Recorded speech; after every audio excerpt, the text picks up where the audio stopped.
From the Vegas Golden Knights, this is SLGND, presented by Allegiant. I'm Justin Russo. Warm weather, blooming flowers, and Golden Knights hockey. Things those of us in Las Vegas are quite accustomed to this time of year. After an 82-game regular season, the Vegas Golden Knights are back in the Stanley Cup Playoffs for the 6th time in the franchise's first 7 seasons. Now, once again just 16 wins away from a championship, the Golden Knights begin the playoffs in Dallas to take on the top-seeded Dallas Stars. Ahead of Game 1, the guys look at what it took for Vegas to reach this point, how the Golden Knights stack up with the Stars, and what each team must do in order to win the series. Without further ado, here's Dave, Shane, Dan, and Gary. So it's been a while for this quartet. Some people think that's a good thing. But the Sheriff Lawless, Some Guy Named Dave podcast coming to you from City National Arena on the eve of the start of the Stanley Cup Playoffs for the Golden Knights. Some games have already been played, obviously, throughout the league. But the VGK get going round 1, game 1 in Dallas on Monday night in a rematch of what was round 3 in the West Final last year. Guys, I don't know how you feel about the regular season. Sometimes it goes by fast. Sometimes it goes by at a glacial pace. But it's been a grind, Shane, for them. You know, Bruce Cassidy touched on this, just to get back here to have a chance to defend their championship. And that's the goal for every team, right? You start the regular season, you know, it's a long, you grind. It's tough. But you want to get to playoffs. Once you get there, then it's a whole new season. That said, and Kelly McCrimmon, I think, said in his, I'm tired of talking about it too. They dealt with injuries. I don't think we need to get into that. We've all seen it happen year after year, it seems, here with the Golden Knights. So certainly not as smooth as you'd like. You'd love to, win your division, win your conference if you can. But to me, the most important part is getting into playoffs. You get there, everything that's happened previously, which takes, a toll on everyone through the 82 games, is wiped away. Stats, records, everything. All that matters right now is the playoffs, getting in there, taking care of business, and they've given themselves that opportunity. So it starts tomorrow for them. They were uneven, right? Yeah. Great start. Injuries hit them. The question for me is, will it turn out to be a blessing in disguise? Because you don't want to be the best team in the regular season. You want to be the best team in the playoffs. Will those injuries allow their key guys, Pietrangelo, Carlson, Eichel, Stone, to be rejuvenated as a result of the rest they had on their bodies while they were recovering from injury? Are they vulnerable? For sure. They haven't played their best hockey. Can they bring it together and figure it out and beat the best team, in my view, in the West, in Dallas? Sure.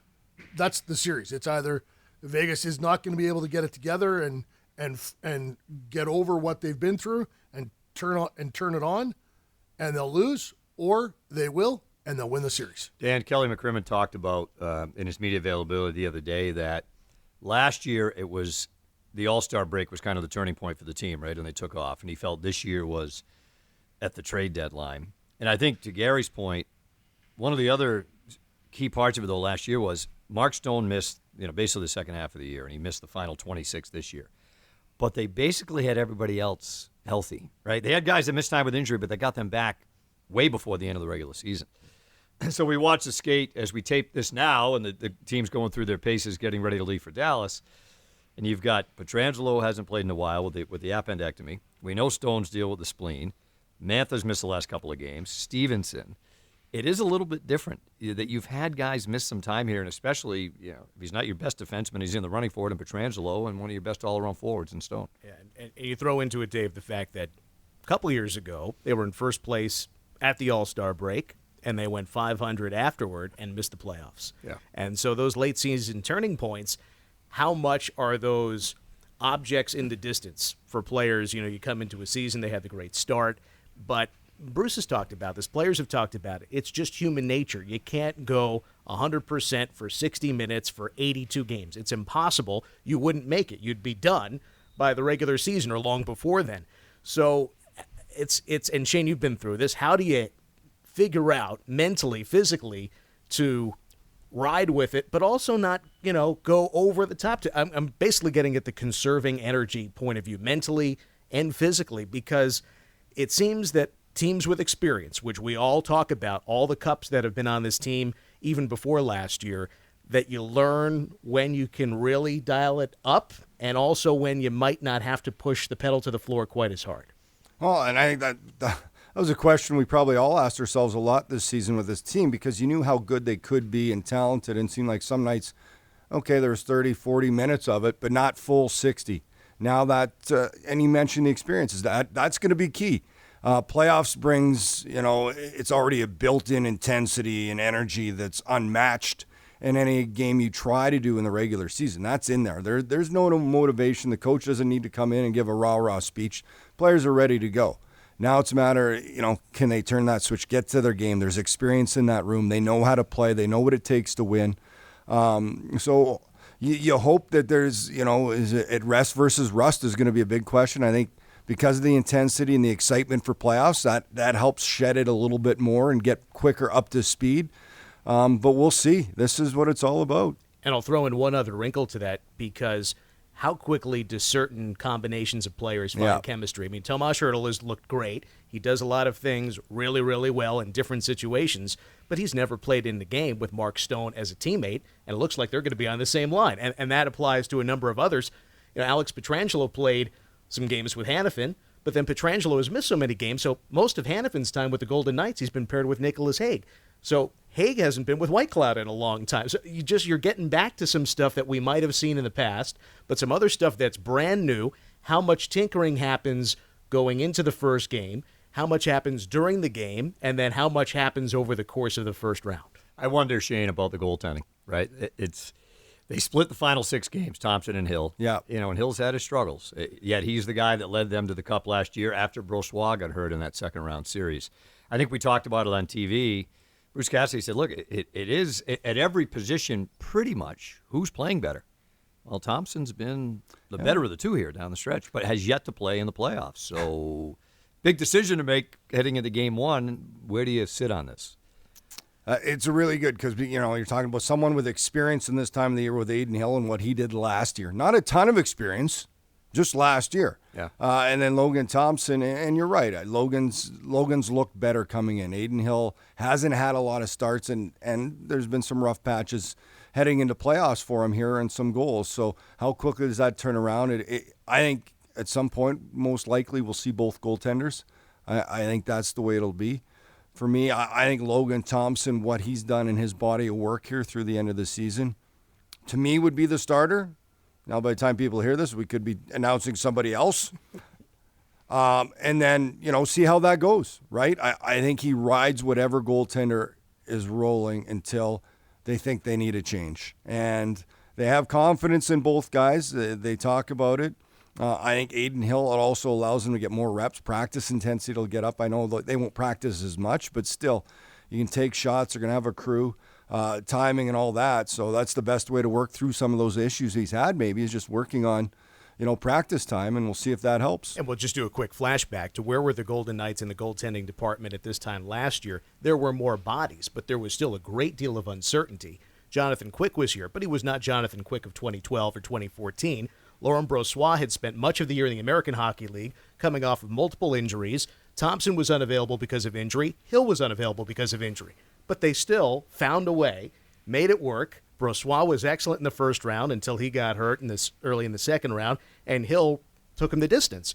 So the point is, Logan Thompson might not have any playoff experience, but we've seen him in stretches at an excellent level. We've seen Hill at stretches, including last year's postseason, beginning of this year, at excellent stretches. So even though there's some difference and some similarity to last year, there's, I think, looking at the bigger picture, you've got an excellent goaltending coach in Sean Burke, and you also heard what Kelly McCrimmon and Bruce Cassidy have talked about, and Bruce addressed this specifically yesterday, that oftentimes the goaltender play is a reflection of how the team is playing in front of their goaltending, and not every team can necessarily say that. The Knights don't necessarily live and die with how well their goaltending is going. The group in front of them often dictates how well those goaltenders shake out, which is not to say you can have bad goaltending and still win a cup, but I think, Gary, you get what I'm sort of pointing toward. Yeah, it's Logan Thompson for game 1 for me. He's earned it. He's been real good of late. He has had some dips this season, but he's bounced back, and If you look at the higher level, like Hill did have a real high level early on, but it's been since November since we've seen that version of Eden Hill. I think they need him. They're going to need both, like Shane said, but I go with Thompson, put him in there until he loses. They don't have, look, and it's been this way for a few years. They don't have an Ottinger. They don't have a Hellebuck. They don't have a Vasilevsky. They don't have a Bobrovsky. That's just how they've done it. It worked out okay last year. Right. So, not to go too much on a tangent, one of the big criticisms in Boston last year was they went away from the rotation in the playoffs. They followed one plan all year and then went away from it. I don't know if that's the only reason that they got upset by Florida, but How do you take Swayman out after what he did, though? I don't know. But they went with Ullmark, right? If you don't learn from history, I don't know. Right. If you were to make a schedule for 82 games and you had, a certain goaltender for a certain number of games and you stuck to it, regardless of performance, and, injury would throw a monkey wrench into that. But would that be better? You just take the emotion, take the recent play out of it so much. And Henrik Lundqvist said on the TBS broadcast, and it's hard to disagree with Hank, right? You go back to the guy who's hot. Yeah.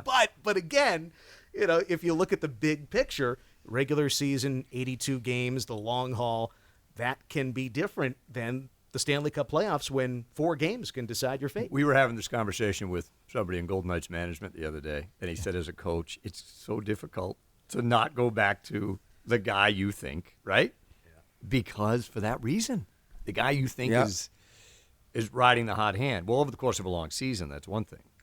This could be over with in no time in the playoffs. So that is no more important position, right, than in net. They're both fresh, right? Thompson played the most, 45 games, right? So there's no wear and tear on these guys in that respect. I think it is exactly that. Put a guy in that's going to win a game for you until he doesn't. All right, matchup with Dallas. Stars have a great regular season. Obviously, they're number 1 in the West. Golden Knights won all 3 games. I don't really think it matters because Dallas won all 3 last regular season and lost in the Western Conference Final. So as you look at it, Shane, matchup, concerns, what comes to the top of mind? I think it's the most similar team to the Golden Knights. You look at you look around the league. So you look at Edmonton. You're talking about high-end talent, right? You got your McDavid, your Draisaitl. Same in Colorado with Nathan McKinnon. So then you look at the balance. The more teams that play team games, I think like Nashville, I think Winnipeg, and Dallas. Dallas is the deepest of that group. I think they've got balance. You look at their top 9, anybody can score, and they got a 4th line that matches up against anybody. Does this sound repetitive? Yep. They've got a good D-core. I don't think their D-core is as good as Vegas's, but you'd give the edge maybe to goaltending, Jake Ottinger.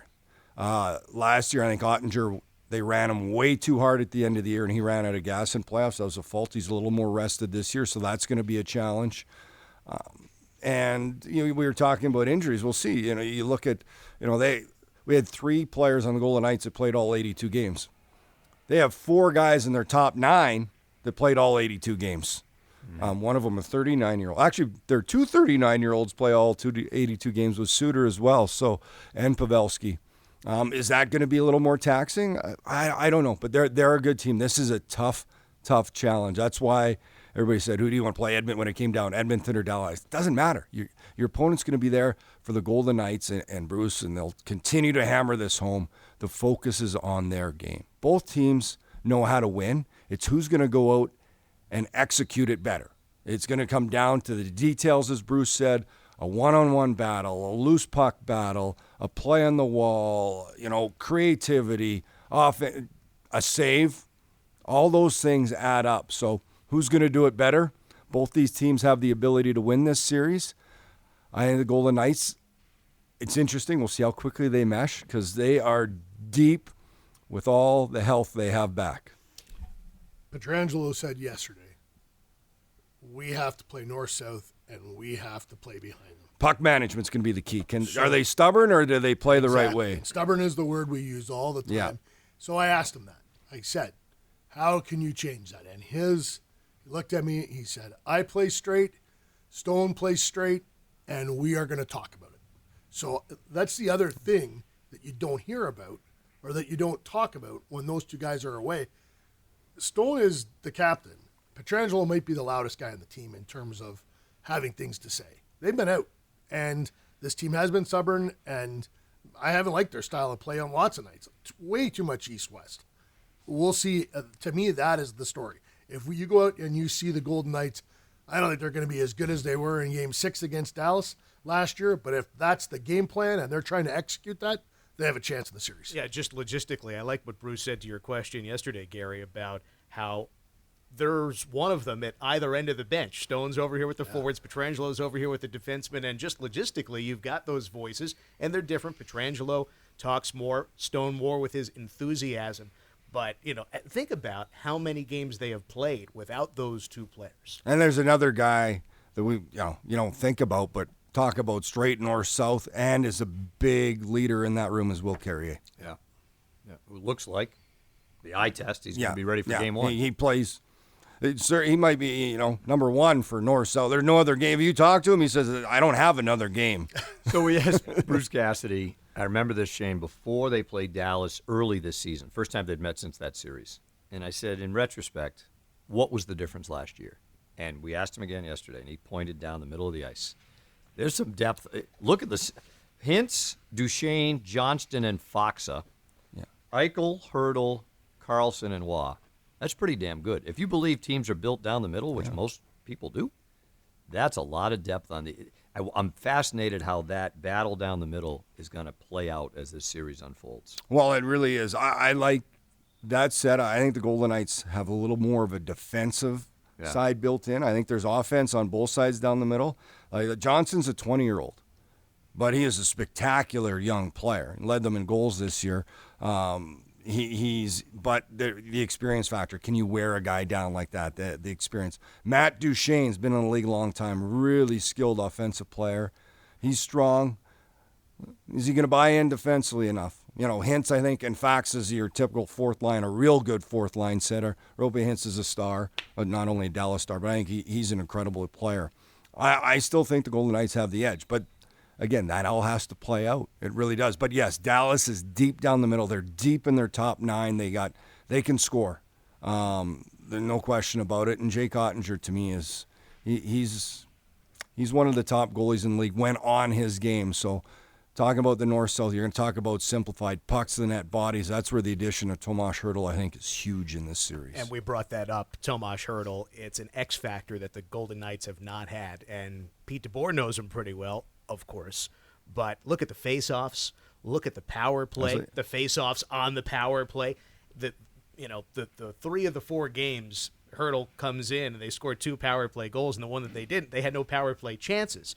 Just his presence, even if he himself is not getting those power play points, winning the draws, distraction in front of the goal. I mean, that is something then would lead to the next point. The Knights in 6 years have had some good stretches of power play production, but at what point has it ever been an X factor where it could really win a series for the Golden Knights? I'm not saying it's necessarily going to be, but now I feel for the first time like it could be because of the addition of Hertl. It's not going to be the Leafs. It's not going to be the Lightning right away, but they've got the pieces, and Hertl is a piece that they have never quite had before. Oh, by the way, Mark Stone is back too. And Anthony Mantha back too, who's another big body. And just to kind of go through the center, I just look quickly, and they're kind of like Vegas. Dallas is strong. Hertl's going to be important in the draw. They're strong in the faceoff because they have 2 guys pretty much in every line. Hintz, Pavelski take draws.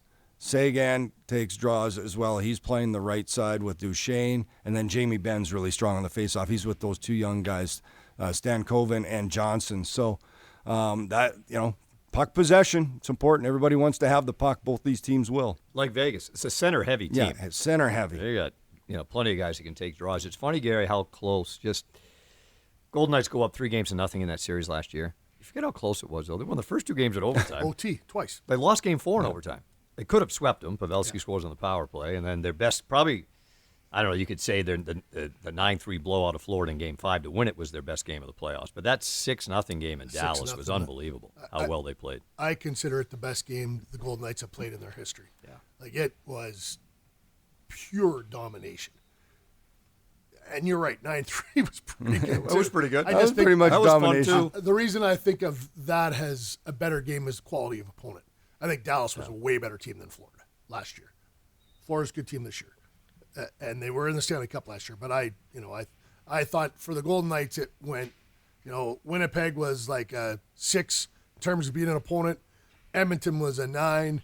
Dallas was an 8 or a 9, and Florida was a 7. So like they're kind of they had a hump in the middle, I thought, and that game against Dallas was near perfection. It just goes to show that the Knights, last year's Golden Knights, could just wear down an opponent. It happened with the Stars. It happened with the Panthers. By the time the series was a couple games in, the Knights' opponent was just gassed. They just couldn't keep up, and the Knights did, as you just said, Gary, didn't kind of bend to that, and I'm sure there's a lot of factors to it, but I've heard a few people say that Vegas-Dallas first round, maybe it takes these two teams out of a championship legitimacy because they'll beat the you-know-what out of each other in a long first-round series. Will they then be one of the gas teams in the third or fourth round?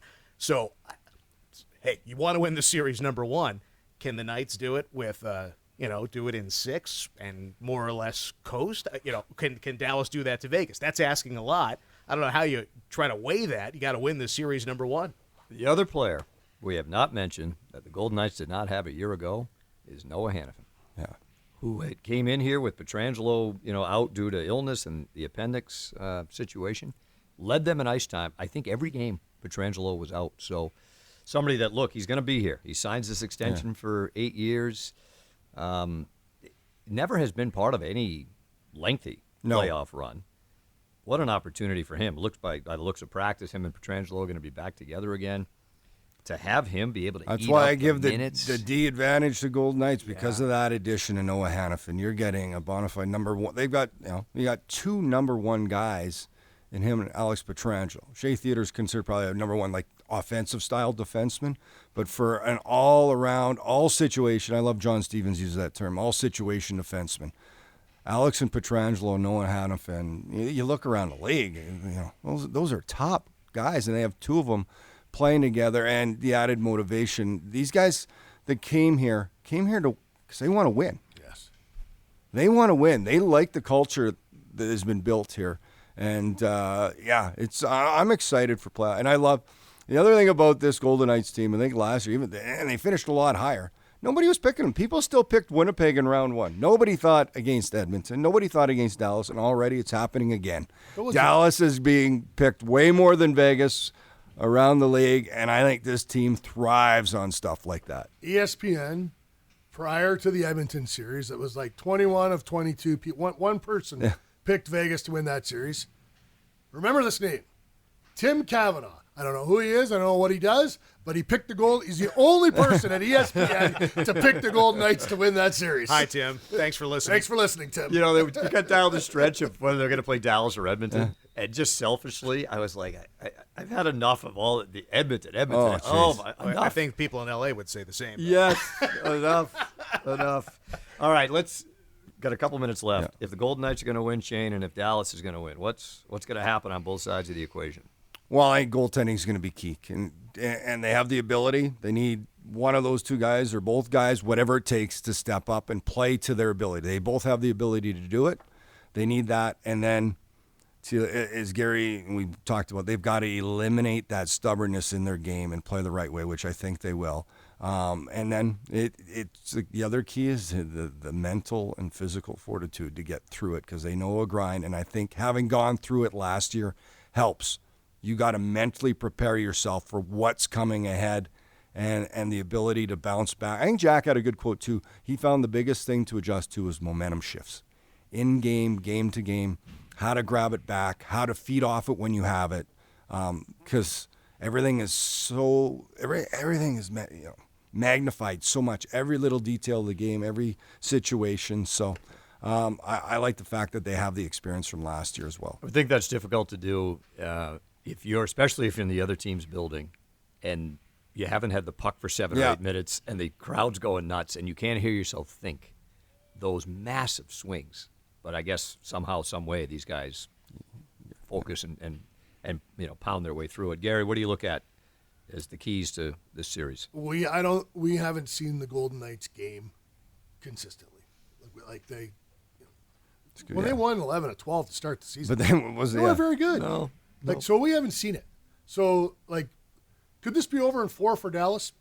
It could be.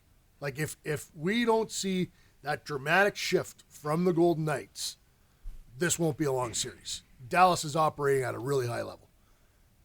I believe the Golden Knights can find it. I believe they will. And I think this is going to be a fantastic series. Vegas did not play a 7-game series last year. I think they're going to play one in the first round. Mm-hmm. One of the players who was with the team last year but did not play a single Stanley Cup playoff game, but I think will this year, Pavel Dorofeev. Last year, different moments, guys who are not the stars have heroic moments. Amadio, first round, Brett Howden, Dallas. You've got those guys who you would not necessarily expect to have a major impact are in the right position.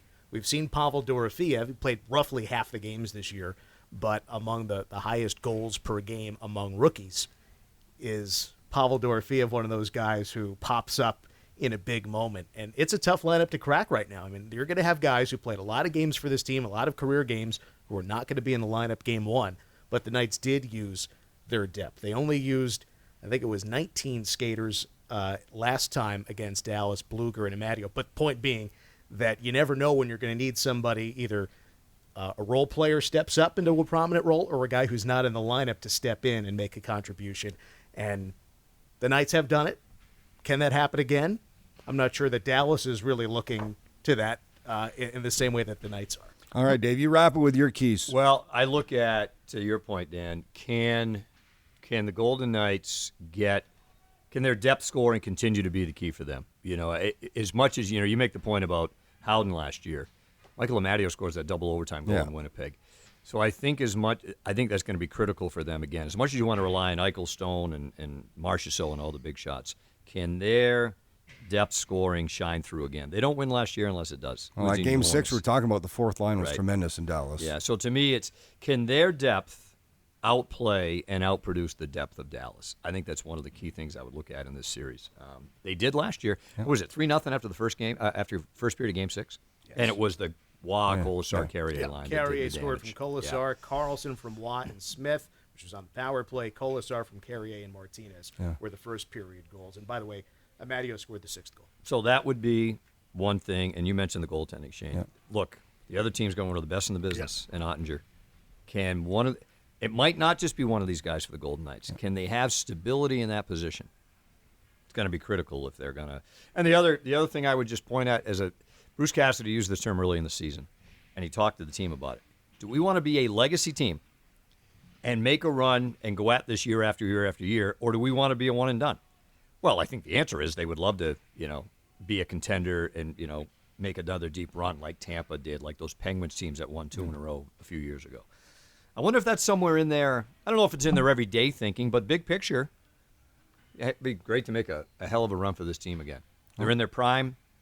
They loaded up at the deadline again. There's no reason to think they wouldn't be able to do it again. Best time of year. It's great. So I say, Shane, the best 2 months in sports, right here. Right. Hopefully it's 2 months. If it's 8 days, it would suck. Well, it is 2 months. Just hopefully the Golden Knights are part of it. I don't know, my interest kind of waits till if the VGK people are part of it. So anyway. All right, that's going to do it for us. Tune in on the TVs on Vegas 34 and on the radio on 98.9 FM, Fox Sports Las Vegas. We'll have you covered with all you need to know as the Golden Knights and the Stars get ready to go Game 1, Round 1, Monday night from Dallas. We'll talk to you next time on SLGND. That was the guys on Sunday ahead of Game 1 between the Golden Knights and the Stars. Before we leave you today on SLGND, we share with you comments from head coach Bruce Cassidy and a chat with Dan prior to the regular season finale. Bruce not only gives his overarching view of the direction of the sport, but also his place within it, speaking on the impact he hopes to leave on the game that he loves. What do you think of the way that the sport as a whole is trending? Well, I like where it's going. I think you're seeing a lot of team speed, which everyone likes, but we haven't lost physicality. It's still a big part of the game, and I think people watch hockey because they don't want to see guys just flying. Well, listen, I don't think most hockey people don't want to see guys just flying up the ice untouched all night and seeing 12-10 hockey games. I don't think you'd like that. I think they like to see good goaltending. I think they like to see a certain amount of the the physicality or checking part of the game where players have to work, because that's what we just talked about. This is what separates Gretzky from, he wasn't flying up and down the ice. He was getting up and down the ice, but his competitiveness, hockey IQ, ability to play in traffic, it's what separates him. So for a hockey guy that's been involved in my whole life, you have a ton of respect for that. There's a lot of good skaters that can outskate elite, some of the better players, but they never made it because they didn't have the will to try to beat a guy one-on-one. And not every player can be that guy. So it's like being a fan of defense in football, the cornerbacks, right? They got to cover these elite. So that's like defensive defensemen. They take a lot of pride in what they're doing to keep the puck out of the net. And I have a lot of respect for that part of the game. So I like to see that. So I like the fact that offense is trending. Younger players are more and more skilled coming into the league. Yet it's not automatic that skill is going to take over because they've got to be good defenders. And that, to me, is sport, right? It's not, there's the reason why it's called offense and defense. And I like to see the battle of both sides. Not everybody is going to make an impact on hockey like, say, Wayne Gretzky, but people leave marks in one way, shape, or form. What do you think your fingerprints on this game look like, or would you like them to look like? Well, that's a good question. I think I wanted them to leave him as a player, but that didn't happen. Certainly not in pro.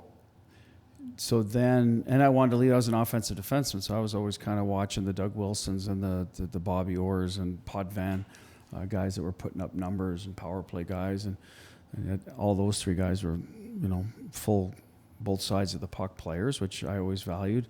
But as a coach, I just like to leave teams that played as teams and won. It wasn't, 3 or 4 individuals winning. It was team, it was culture, identity, and I'd like people to say, hey, I think of myself as, hey, this is the way his teams played. That's the way they played, and they were, successful that way more often than not. And that's kind of what I'd like to leave. And I'd like to leave for the individual players when they leave the game. So listen, I enjoyed coming to the rink every day. I enjoyed playing on his teams.